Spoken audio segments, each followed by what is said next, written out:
misy famarinana efatra reto izay sarotra miaino azy fa mila ekenao raha te handroso miaraka amin'Andriamanitra ianao. Eno tsara ny faefatra fanampy anao heritreritra. Izay indray jerentsika ao anatin'ity vidéo ity aiza miala ary manasanao anaraka an'izany hatramin'ny farany ao aorian'ny générique.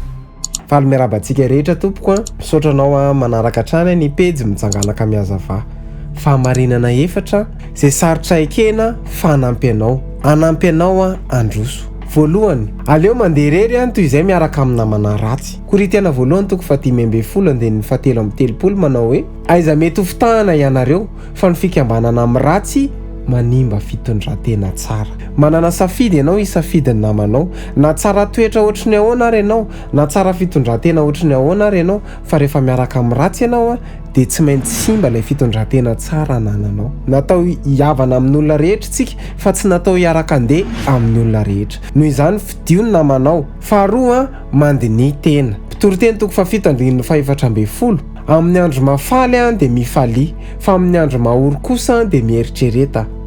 Izany hoe aiza variana manome tsiny ny hafa foana, aiza variana manakihana ny hafa foana, fa jereo aloha ny tenanao.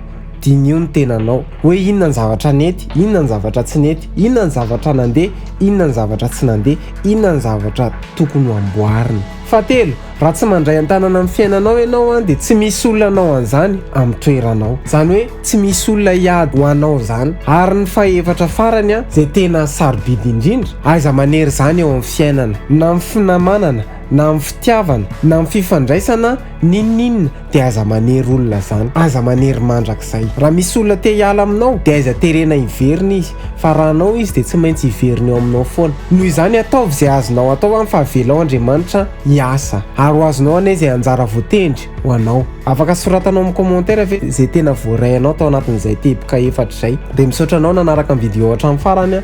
Raha nahafinaritra anao ny vidéo dia aiza misalasala milike sy micommente sy mipartager. Dia raha mbola tsy abonné amin'ny page ianao dia manasa anao isabonina amin'ny page na atao amin'ny Facebook na ao amin'ny YouTube na ao amin'ny TikTok na ao amin'ny Instagram. Dia manome fotoana antsika amin'ny herinandro andray veloma tompoko.